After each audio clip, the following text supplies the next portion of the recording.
Hello दोस्तों, मैं सुभाष कुमार। दोस्तों, संडे स्पेशल में हम बात करते हैं कुछ इम्पोर्टेंट टॉपिक की। लेकिन दोस्तों, आज हम वो टॉपिक ले रहे हैं और जो पेपर में स्पेशल और मेंस बहुत ही महत्वपूर्ण था।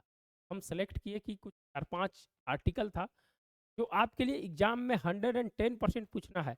मुझे मजबूर कर दिया गया है इस वीडियो को बनाने।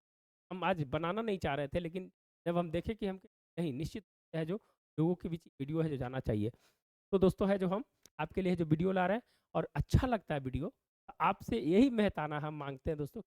लाइक कर दीजिए और सब्सक्राइब कर दीजिए लोगों के बीच, ताकि है जो ऊर्जा ऊर्जा बना रहे इस काम को करने के लिए। ये पैशनेट होता है काम करने का, आप लोग का सहयोग चाहिए। चलिए आगे बढ़ते हैं दोस्तों। आज हम बात करेंगे दोस्तों, किसान व मछुआरों के हित पर भारत है जो कायम है। आप जान रहे हैं कि निश्चित रूप से है जो WTO की है जो बैठक है, जो मिनिस्ट्रियल बैठक चल रही है दोस्तों, कि मंत्री स्तरीय कहाँ चल रही है? यूएई में चल रही है। यूएई अभी हाल फिलहाल में बहुत ही ज़्यादा चर्चा में है। हम बाद में चर्चा करेंगे। ये 13वां WTO वर्ल्ड ट्रेड ऑर्गेनाइजेशन इसको कहते हैं दोस्तों, वर्ल्ड ट्रेड ऑर्गेनाइजेशन। इसके जो सदस्य हैं, एक सदस्य हैं दोस्तों, रखिएगा। भारत इसका जो है जब से ही बना है उसी समय से है जो इसका, ये क्या करता है कि व्यापार को है सुगम बनाता है, लेवल प्लेइंग फील्ड देता है। तो बहुत इंपॉर्टेंट है, यूएई में हो रहा है। और भारत की तरफ से है जो इसमें है जो कौन गए थे? पीयूष गोयल साहब गए थे, जानते हैं। पीयूष गोयल साहब है जो भारत की तरफ से गए थे। WTO की जो चेयरपर्सन है ओकिंजा, जो महिला है दोस्तों, बहुत ही महत्वपूर्ण है जो इस बैठक में है जो उन्होंने है जो कुछ कुछ निर्णय लिए, हमें जो बताएंगे। यह है 26 से 30 फरवरी के बीच यह है जो बैठक हुई थी, लेकिन कुछ कारण बस है दोस्तों, उसके 1 मार्च को है जो बढ़ाया गया, है जो चर्चा करेंगे। तो विश्व व्यापार संगठन के मिनिस्ट्रियल कॉन्फ्रेंस में किस तरह का ठोस नतीजा है जो निकलना है जो मुश्किल हो गया है। ठोस नतीजा है जो दोस्तों है जो निकलना है जो मुश्किल हो गया है। कारण है दोस्तों कि भारत जो है मछुआरों के क्या किस पे, मछुआरे और किसानों के मुद्दे पर। तो मैं दूसरा स्लाइड है जो आपको ले लेता हूं।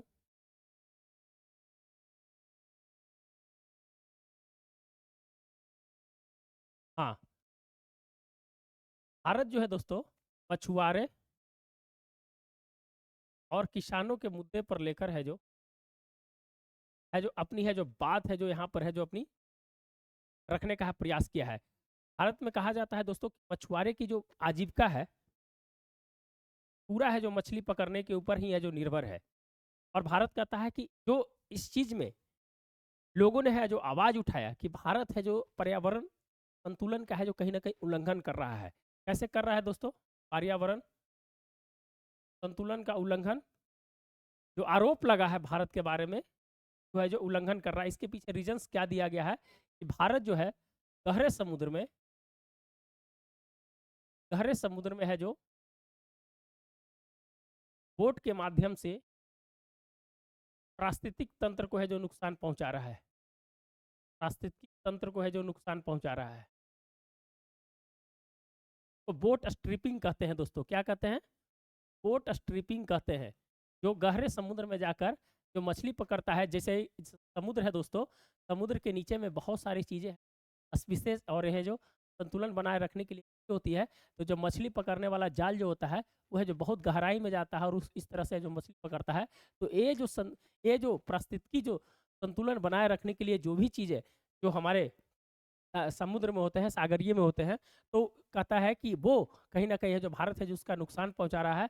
और भारत कह रहा है कि हम है जो पूरी तरह से जो मछली पकड़ने, जो मत्स्य के लिए जो गाइडलाइंस जारी किए गए हैं, हम उसके माध्यम से है जो मछली पकड़ते हैं। अगर भारत में करीब करीब है जो दोस्तों है जो 15-16 करोड़ है जो मछुआरे हैं जो पाए जाते हैं, उनका 61% है जो आजीविका है जो मछली पकड़ने पर आता है। अगर भारत अगर किसी प्रकार का अगर समझौता कर लेता है तो इनकी रोजगार जाएगी, भारत के ऊपर अर्थव्यवस्था की कहीं ना कहीं है जो दबाव भी बढ़ेगा, और भारत जो सब्सिडी देता है उसमें भी है जो कटौती करनी पड़ेगी। तो मछुआरे के मामले पर है जो भारत है जो किसी भी तरीके से है जो बात करने के लिए तैयार नहीं है, बोला कि हम जो कर रहे हैं वो सही है, किसी प्रकार की कोई ज़रूरत नहीं है।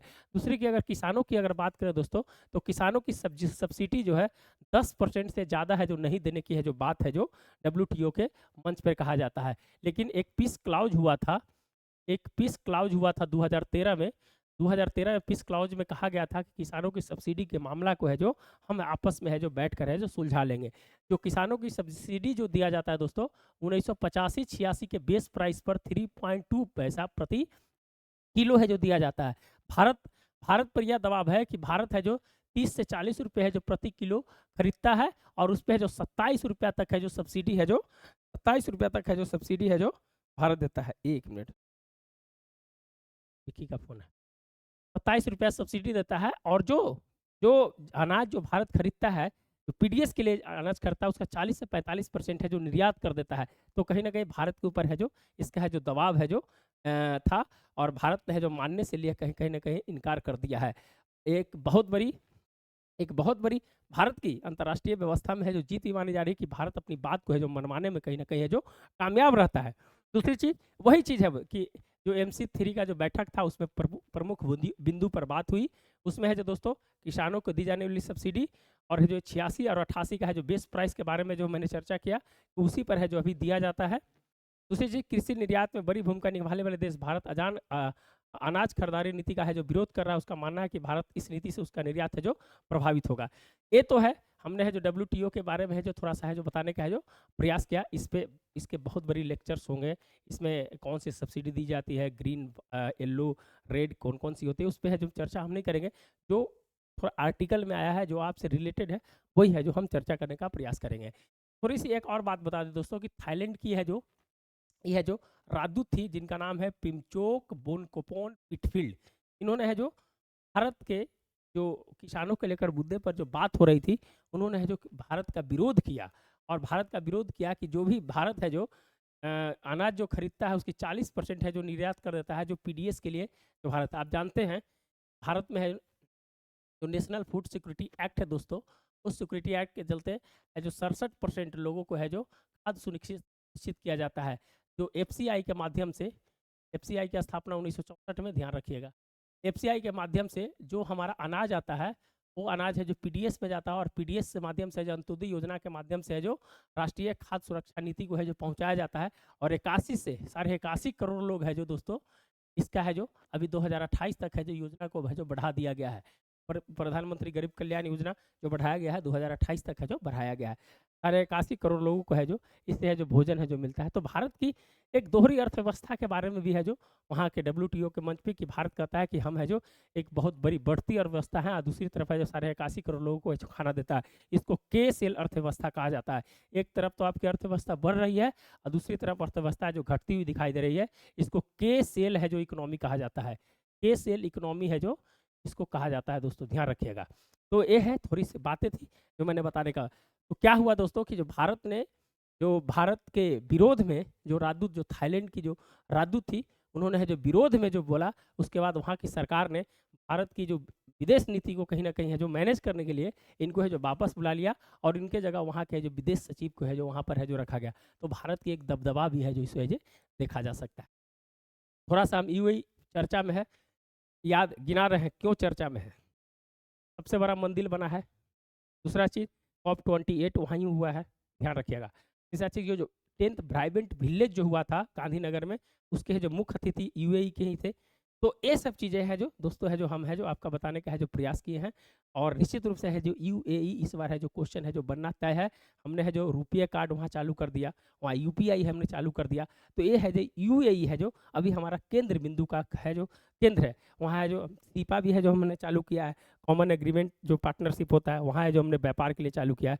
तो भारत कैसे है जो एक OIC के सबसे बड़ी कंट्री में है जो भारत ने है जो सेंध लगाया है दोस्तों, और UAE के साथ भारत का रिश्ता है जो धीरे धीरे है जो बहुत तेजी से बढ़ रहा है। पिछले 7 से 8 बार है जो प्रधानमंत्री मोदी जी की है जो यात्रा 2015 से हो चुकी है। तो बताया जा सकता है कि UAE के साथ कितना हमारा रिश्ता है। थोड़ा सा थाईलैंड के बारे में अगर चर्चा करें कि 2-3 दिन पहले वीडियो को जरूर देखा कीजिए। थाईलैंड में हमारा भगवान बुद्ध के अवशेष गए थे।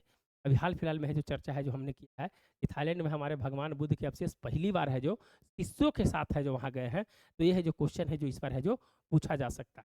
तो हमने है जो इसको है जो पूरा कवर करने का है जो प्रयास किया, जो इम्पोर्टेंट्स थे बातें वही है जो हमने कवर किया। चलिए दोस्तों हम अगले लेक्चर पे बढ़ते हैं। कूटनीतिक प्रभाव बढ़ाने के लिए आक्रामक हुआ भारत। अभी क्या है कि देखिए दोस्तों, एक इंडेक्स आता है ग्लोबल डिप्लोमेसी इंडेक्स। क्या है? डिप्लोमेसी, जिसको कूटनीति बोला जाता है। तो डिप्लोमेसी इंडेक्स में ग्लोबल डिप्लोमेसी, अब ग्लोबल डिप्लोमेसी इंडेक्स में है जो दोस्तों भारत ने है जो क्या क्या है कि भारत 11वें स्थान पर है जो जगह बनाई है। भारत है जो 2023 में 11वें स्थान पर और 2022 में है जो 12वें स्थान पर। हमारे के यहाँ के जो राजनयिक हैं अभी 194 लोग भारत के बाहर है जो राजनयिक रूप से जो काम कर रहे हैं। ये क्यों जरूरी है, इस पे है जो चर्चा करेंगे। ये इसलिए जरूरी है दोस्तों कि भारत ने अपनी डिप्लोमेसी को अगर विस्तार कर रहा है तो इसके पीछे सबसे बड़ा रीजन है कि भारत की विदेश नीति और है जो सुदृढ़ हो। भारत की जो पड़ोसी वसुदेव कुटुंबकम की बात करता है, तो निश्चित रूप से अगर कहा जा सकता है कि भारत अगर विदेश नीति में अगर अच्छा कर लेता है तो सुरक्षा परिषद जैसे संस्थाओं में भारत है जो अस्थायी सदस्य जो ज़्यादा है जो अग्रसर हो जाएगा। और निश्चित रूप से है जो कहा जा सकता है कि भारत है जो अभी वर्तमान में है जो बढ़ती हुई अर्थव्यवस्था का एक नया नायाब है जो निकलने जा रहा है। तो हम थोड़ी सी चर्चा करेंगे दोस्तों। सबसे ज़्यादा जो राजनयिक जो रहते हैं, चीन के 272, ध्यान रखिएगा, अमेरिका के 271, तुर्की के 252, जापान का 251, फ्रांस 249, रूस 230, ब्रिटेन 225, जर्मनी 217, इटली 206, ब्राजील 205 और भारत है जो 11वें स्थान पर है जो 194 राजनयिक को है जो बाहर है जो भेजता है। अभी है जो कुछ दिन पहले देखे होंगे कि अफगानिस्तान का जो राजनयिक जो यहाँ पर जो था उसको है जो भारत ने है जो बंद कर दिया। कहा है कि वहाँ की सरकार जो है तालिबान की सरकार है, उस भारत में कारण बस पाकिस्तान की भारत में जो राजनयिक सेंटर थे उसको है जो भारत ने है जो बंद करने का निर्णय लिया है। तो निश्चित रूप से अब भारत है जो पिछले बार से है जो 11 पद है जो और जोड़े हैं, जो विदेशों में राजनयिक के 11 पद है जो जोड़े हैं। जैसे कुछ मामले को अभी हम बता दें, कनाडा में बहुत सारा मामला हुआ था वीजा वाले को लेकर। तो किस प्रकार देखिए, ये सब राजनीतिक नहीं, आप जब यूपीएससी की तैयारी करते हैं तो उसमें है जो जो विदेश सेवा के लोग जो काम करते हैं, तो विदेश सेवा में यही होता है कि किस प्रकार से बैक वेंचर ट्रैक डिप्लोमेसी के माध्यम से किसी भी बात को है जो सुलझाया जा सके। तो अभी है जो बात हुआ कनाडा वाला मुद्दे पर, जो हरजीत सिंह निज्जर वाला जो हत्याकांड हुआ था उसमें कैसे दोनों तरफ से बयानबाजी हुई, लेकिन है जो बाद में मामला को सुलझाया गया तो कौन किया, तो राजनयिक किए।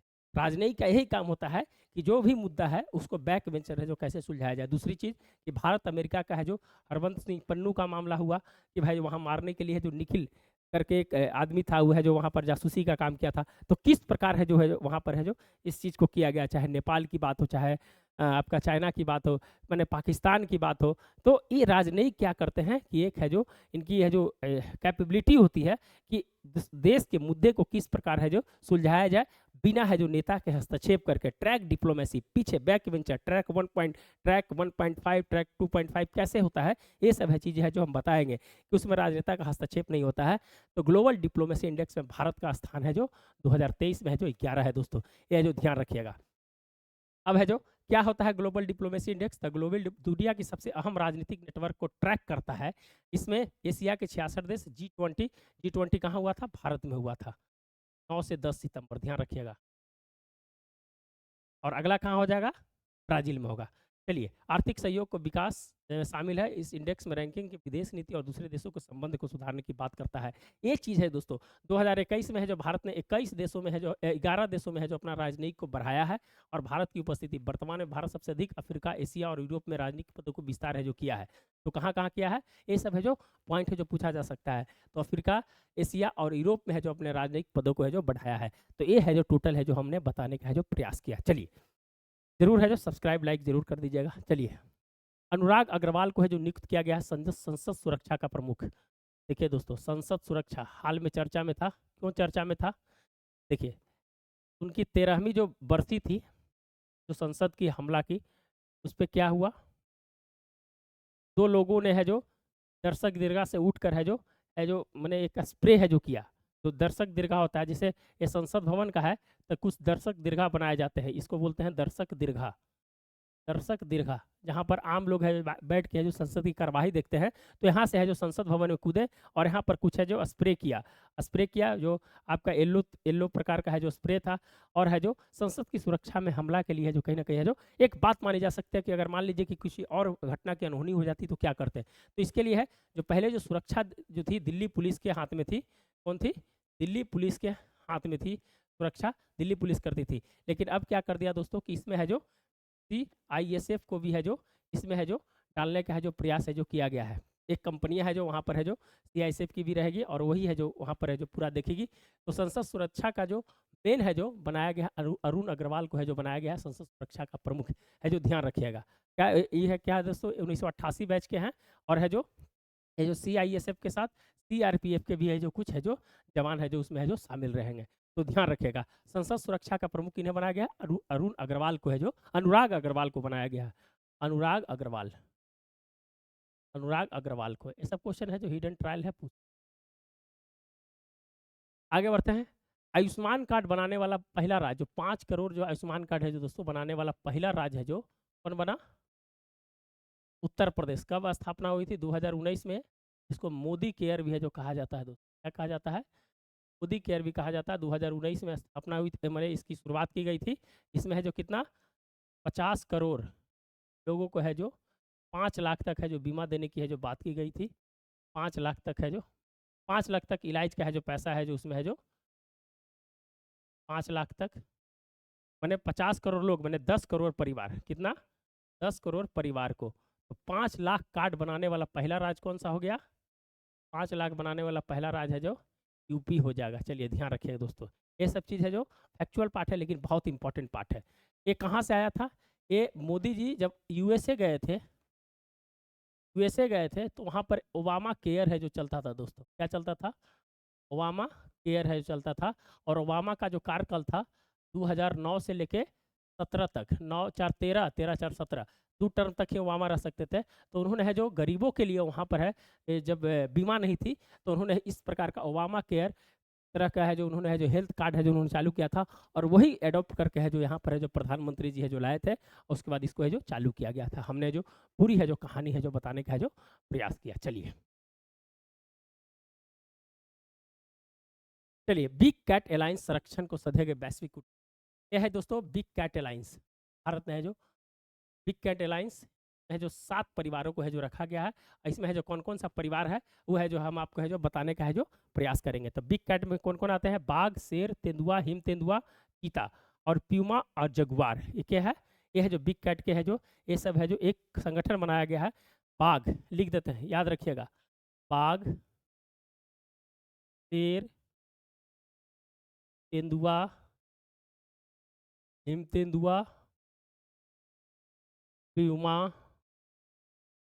प्यूमा,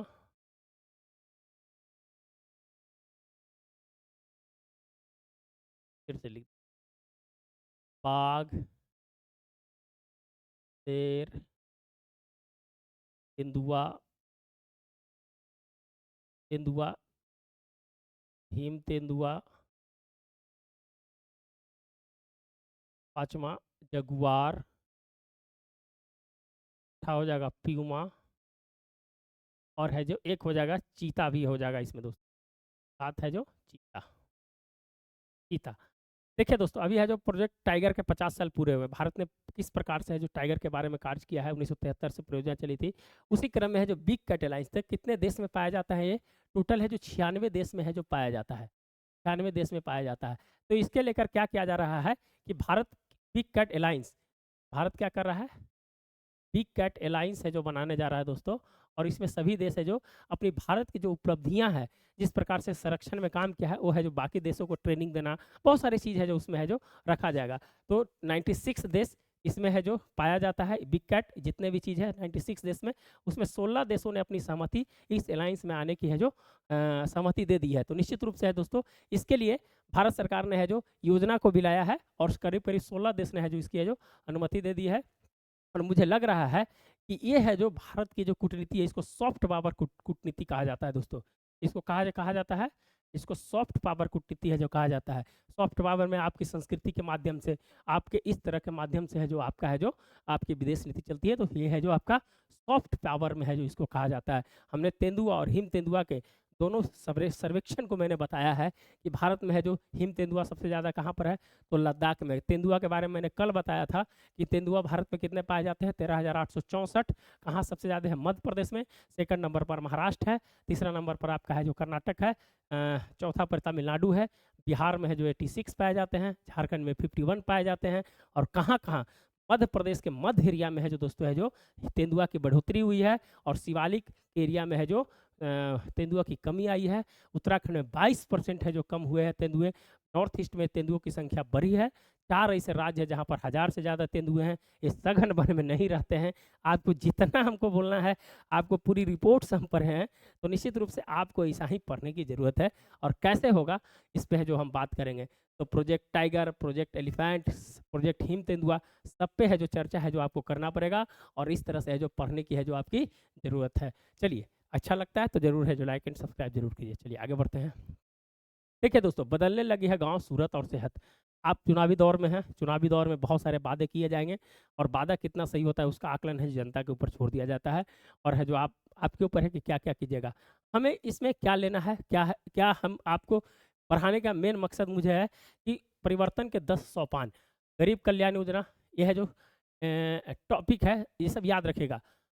सम्मान निधि योजना, ये सब किसानों के लिए है। सुरक्षित मातृत्व योजना महिलाओं को विकास के लिए है। पीएम उज्ज्वला योजना, पीएम पोषण योजना, स्वच्छ भारत मिशन, जल जीवन मिशन, पीएम जनधन योजना, पीएम आवास योजना और फसल बीमा योजना। तो देखिए दोस्तों, ये जो 10 है जो परिवर्तन के, जो सरकार ने अपना हमारा जो जो परिवर्तनकारी जो नियम है, सरकार ने इस प्रकार से किया है। तो गरीब कल्याण योजना के बारे में हमने बताया दोस्तों कि 81 करोड़ लोगों को है जो 5 किलो है जो अनाज है जो दिया जाता है।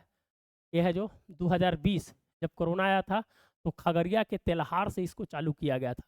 खगड़िया के तेल्हार से इसको है जो चालू किया गया था, और 2028 तक है जो इसे है जो बढ़ा दिया गया। मैंने है जो पीछे बार बार एक ही चीज़ आप है जो चर्चा कीजिएगा पेपर पढ़ने का, यही सबसे इंपॉर्टेंट चीज़ है कि आपको है जो हर चीज़ है जो याद रहेगा, अपडेट रहिएगा। किसान सम्मान निधि योजना, किसान सम्मान निधि 2019 में दोस्तों, 2018 के दिसंबर में इसको घोषणा की गई, और 2019 में है जो इसे है जो जोड़ा गया। करीब करीब 11 करोड़ किसान को है जो दोस्तों है जिसमें फ़ायदा मिलता है। 11 करोड़ किसान को है जो इसमें फ़ायदा मिलता है। 6,000 रुपया प्रति साल है जो मिलता है। 2-2 हज़ार का 3 किस्त, 2-2 हज़ार का 3 किस्त तो है जो। हाँ, सुरक्षित मातृत्व अभियान है दोस्तों, जो प्रसव पूर्व महिलाओं को है जो देखभाल के लिए है जो सुरक्षित मातृत्व योजना है जो उसमें दिया जाता है। पीएम उज्ज्वला योजना 2016 में 9 करोड़ लोगों को है जो मिल चुका है दोस्तों, कनेक्शन मिल चुका है 9 से 10 करोड़ लोगों को।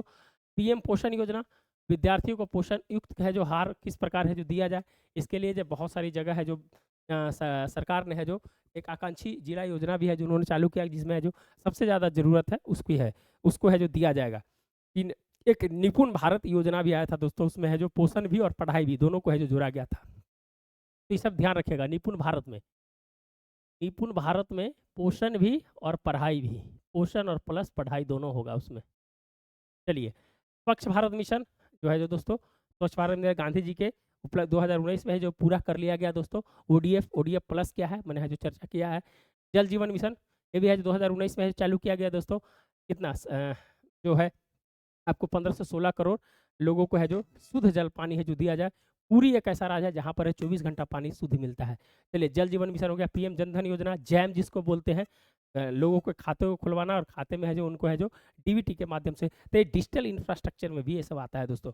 पीएम आवास योजना, ग्रामीण शहरी क्षेत्र में 4 करोड़ है जो आवास बनाए गए हैं। फसल बीमा योजना 2016 में चालू किया गया था, और है जो खाते में है जो 1.5 लाख करोड़ है जो भेजा गया।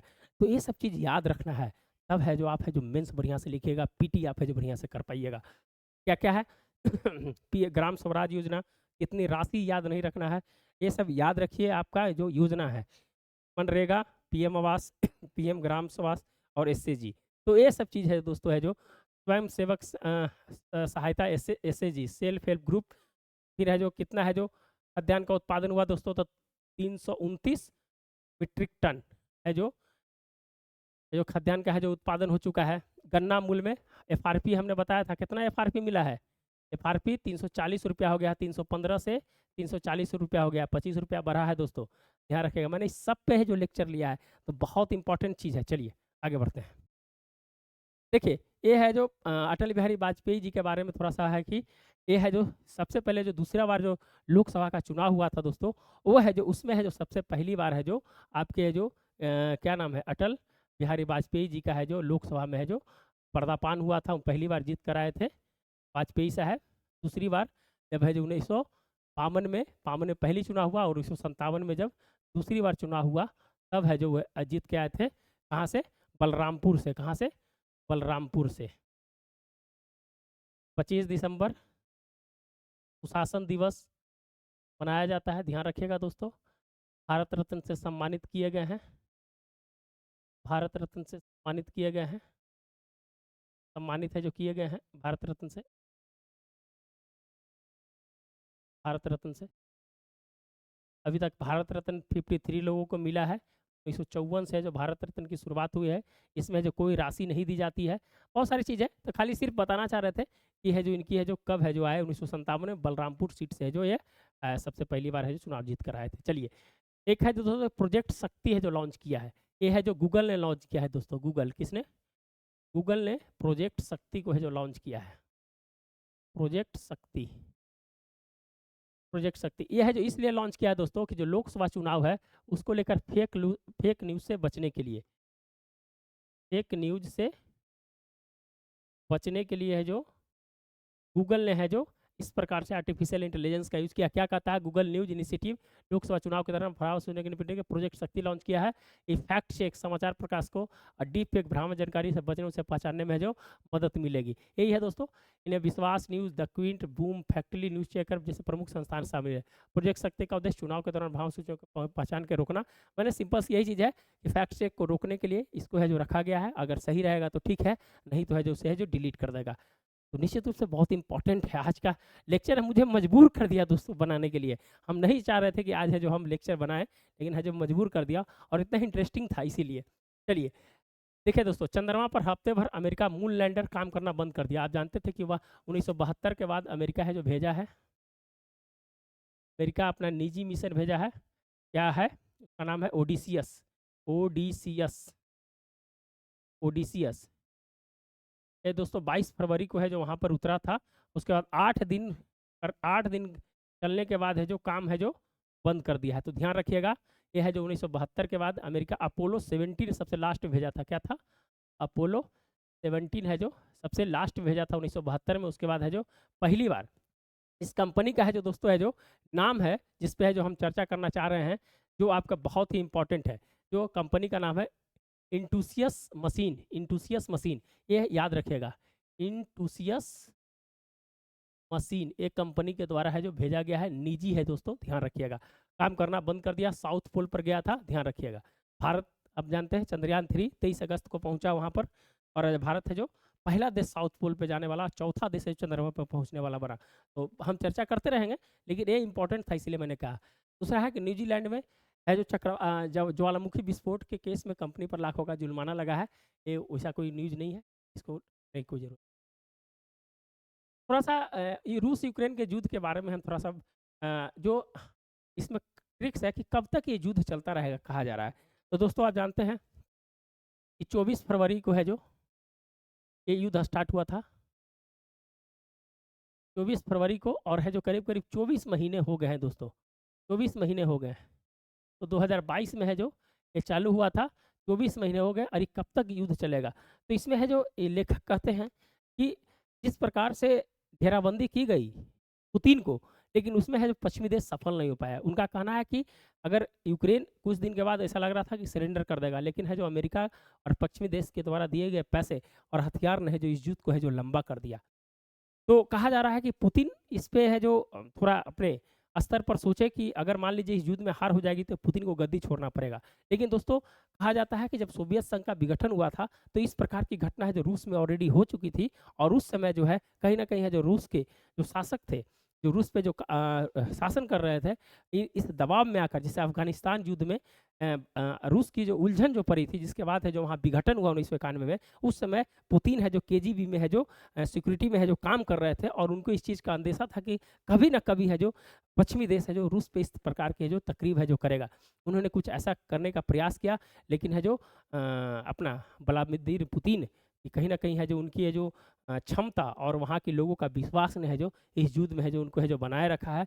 उनकी जो आर्थिक स्थिति है, उनका है जो वैकल्पिक व्यवस्था, जिसे भारत पश्चिमी देशों ने अगर बैन कर दिया, तो उसके वैकल्पिक व्यवस्था है, जिसे भारत ने है जो वहाँ से जो क्या लेना चालू कर दिया, तेल लेना चालू कर दिया, तो व्यवस्था को बनाए रखा। चीन उसका सबसे बड़ा पार्टनर बन गया।